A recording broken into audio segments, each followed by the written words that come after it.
So what I'm going to tell you is 100% true. 100% true, so you already think I'm going to start lying. It's not lying, there's no lying, it's all true. I want to tell you a little bit about my most recent trip to Australia. So, I try to go every year back home. I try to get there, and if I have enough students, I can get there. Joseph, if I have enough students, I can make the trip. But it's been a couple of years, since I went this year. And every time when there is that gap, I feel like a stranger. And I'm thinking, who are these strange people? I feel like a foreigner in my own home. And it was particularly the case this year. Australia is one of these places that prides itself on, the love of nature, the love of the outback, the great outdoors, the global environmental movement that we know today, Greenpeace, the Rainbow Warriors, in large part that grew out of the environmental movements in Australia, New Zealand and elsewhere in the 60s and 70s. So we have this, so this is the Australian behind us, this great love of the country. So I go back this year, and what do I see? I see a country that still loves its environment, but they love mining more. Mining, you've never seen anything like it. Of course, mining is the, it's the backbone of the Australian economy. It's unbelievable the amount of mining, but this is reached phenomenal proportions. I don't know if you know that expression, fracking. Has anybody heard of fracking? Yes. Yeah. Fracking. I mean, there's this new movie out now, it might be at the film festival here, called Gaslands. And so fracking is it's a technique. You make up this toxic cocktail of chemicals and you sort of shock the earth to get at natural gas. It's all through Canada and the US, and it's, the environmental consequences of this. I mean, nobody knows. I mean, they're talking about how it is polluting water tables and so on. But they want that gas. And if you think fracking is bad here, you have to go to Australia to see the real frackers. You haven't seen it. The frackers can go onto anybody's property without asking and start fracking. Fracking here, fracking there, fracking everywhere. It's unbelievable. So that you have no rights to what's underneath your property. So I see this and I see enormous protests reminiscent of the days back in the 60s and 70s that really got the environmental movement going. And it was a real eye-opener. So here I am, feeling like a stranger, feeling like I've gone back in time 30 or 40 years. I'm thinking I've got to get into these protests. So anyway, I took the students and we travelled around and we had a particular focus on Aboriginal Australia. But at the end of it I thought, well, next year I want to go somewhere different. I'll go to the far northwest, the real outback territory, but it's a little bit warmer than the desert, which is freezing in July. And I get up to the northwest, a beautiful town called Broome, and of course it's the centre of the biggest mining operations anywhere. And with a friend of mine, we hopped on a plane and we flew out over the coastline, and it's a wonderful wilderness area. The Buccaneer Archipelago is this pristine sort of islands. These islands only became islands after the inundation of that area following the last ice age. The rising sea levels created these beautiful wilderness islands. There's no one living up that way. It's very isolated, and we're flying over the top, and we see these major mining operations. So you've got to understand that these islands in the Buccaneer Archipelago are pure iron ore. Pure. There's no need for any further processing, so what Rio Tinto does, they build a big dock, a wharf, a jetty, whatever you like to call it, and the ships come in from China, and they put the island into the boat, and off it goes, and you're flying over, and you can't believe your eyes. The proportion, the scale of these operations, it's mind-boggling. And it's one of the islands called Kulan. The island now is a shell at 230 meters deep below sea level, and they continue to mine, put it on the boat, and off it goes. Well, anyway, the 70s environmentalist in me was really sort of shocked by this. And I get back to the city of Broome, and I learn that there's another major protest against a gas hub. They're trying to create the world's second biggest gas hub in an area that's just being proclaimed a wilderness area. So the federal government in Australia said, this is such a beautifully rich area in every possible way. We're making a wilderness area, proclaiming it as such, except for this gas hub, which involves a 8-mile jetty, and all manner of roads and buildings and so on and so forth. So we're playing with this contradiction. We want these beautiful, pristine places, the whales and the dolphins and the turtles, but we want the gas hub as well. So anyway, I sort of thought this is unbelievable. I'm going out to meet some of my comrades on the protest line. Back in the 70s, of course, the tree huggers, the greenies, the environmentalists, and a new group has emerged since the 70s. They call them the ferals. Do they have ferals in the United States? Have you ever heard of the term ferals? I mean, you've heard of feral animals. Well, these are feral people, and I love them. Whenever there's a protest against anything, environmental, the ferals, they come out of the bush. They come out of the trees, out of wherever they are. They're the ones that are lying on the road. They're the ones that are tying themselves to the tree in front of the bulldozer and so on. So I went up to see the greenies, environmentalists, the ferals, and so on. But it was quite a business getting to see them on the protest line, because this is a very remote part of the country. Big dirt road, 40-meter wide dirt road for miles and miles, up to where the miners are trying to start their business, and the ferals are on one side of the road. They block their trucks whenever they can. So the government, in partnership with the mining company, devised these tricks to stop the ferals.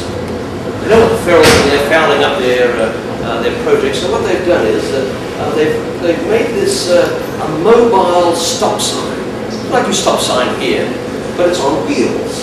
So they wheel out the little stop sign and they put it on this dirt road in the middle of nowhere. There's no crossroads, there's no traffic, there's nothing. And they put the mobile stop sign there, and it's always on. And if you try to go through that, they'll photograph your license plates, and you'll get the $150 fine in the mail. Or if you don't have your safety belt on, there's a camera in a tree, in a plane, or somewhere for it. Where, I have no idea, satellite, and you get the fine. So we're coming along with one of my friends towards the feral camp, and we're stopped. There's no one there, there's no cross-track, as I said. And I said to him, well, how long is this going to take? And he said, well, it will take a while. I said, well, we just sit here. I said, well, honk the horn. And he said, well, there's no one here to hear it. You can honk the horn all you like. It's not going to change the light. It's not as if it works like that. I said, well, this is outrageous. But fortunately I wasn't stuck there, because one of the mining trucks came through and we managed to squeeze in behind it before it went back to red again. But this is a sort of a tactic that's being used. So, I've decided that next year when I take my students to Australia, we're going to go there. We're going to do some civil disobedience Thoreau style. We're going to get our hands on this mobile red light. We're going to do things to it. And whatever else. But, so I'm in the recruiting phase of my, preparations for next year now. I always play up on the whole Steve Irwin thing, with the snakes and the crocodiles and the spiders and and whatever else you want, the sharks. It's a good selling point, It's, we all have those stories, if you're Australian, you always have one. And if you don't, you make one up. But anyway, we all have those sort of stories. I had a student earlier this year, he wanted to come with me on this trip, but he wanted me to give him a guarantee that he would not encounter a spider through the whole trip. He's an arachnophobe. And I said, well, I can't do that. I've only got spiders here. How do you deal with that? And he said, no, there's no spiders where I am, And I said, well, I really don't think I can, I said, and even if we do see a spider, they're not predators, they're not going to come after you. And he said, no, I want it in writing. But we're not going to see a spider. I said, look, I really can't do it. But I worked on it a bit because I needed 10 people to go and I only had 9. So I was lying to him, I'm telling you the truth here. I was lying to him. I said, look, even if it is a spider, I'll kill it. I'll kill it quickly. You won't even see it. But he backed down. It's actually fortunate that he backed down, because on one of the nights we were camping, 2 of the girls found what they call redback spiders inside their swag. So a swag is like a super sleeping bag. It's sort of a canvas, you throw it on the ground inside, it's blankets and so on. When they open up their swags, they both have redback spiders, also known as the toilet spider. They like to hang out in toilets and out back. They're nasty little brutes. They give you a pretty nasty bite. So I'm glad he didn't come along, for sure enough it would have been in his swag. But but I'd like to give my students a real taste of the outback. Right? I want them to sleep under the stars, under the Milky Way. I mean, when you're in the outback, maybe you've seen it. On a good night, I mean, the stars feel like they're just above your fingertips. And there's so many stars. Sit around a fire, sing a song, tell a story, something like this. I want them to have that experience. But so we started off in Sydney, we went up to the Great Barrier Reef, and then we were tracking down towards the centre of Australia. And as we started to travel, I started to talk to other people who were taking groups, and they started to tell me about a mouse plague in the centre of Australia. There'd been tremendous rains the year before, and now there were mice everywhere, including my sister. What did she say to me? Just read her quote. She was trying to put me off here, but then she didn't want me camping out there with the students. She said the whole ground seems to be moving at night when the little critters get out and about. So it was like, going to tell the students, absolutely not. Absolutely not. I wasn't going to tell them that. I said, well, look, this is all part of the experience. But I have to say, even with myself, I was a little bit nervous about this, I mean, the spiders, snakes, sharks, crocs, that's one thing. That's one thing. But a plague of mice, that just sends a tremor through the But anyway, so we were there in the night at Uluru, the Great Ayers Rock. And it's freezing cold. It's desert climate. In the day it's warm, and the night freezing.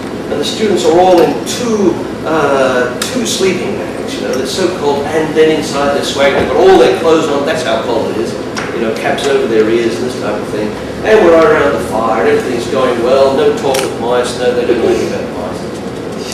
The fire starts to die down, there's some scurrying, that type of thing. And I said, don't worry about it, they're indigenous, I said. They're a native species, because my sister had told me, when I said to her with horror, that there was a plague of mice. I said, well, what these your common house mice like we have in the US? Those horrible little things?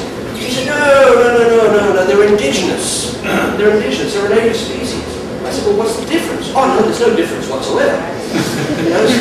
So it's the same thing. So anyway, that was my line for the students, they start getting nervous. I said, look, it's, so more scurrying, and I said, if you've got cookies or something like that, get rid of them. Get rid of them, zip up as firm as you can, and don't keep your arms inside, head still. Don't give space for anything. Because I hadn't really told them about the play.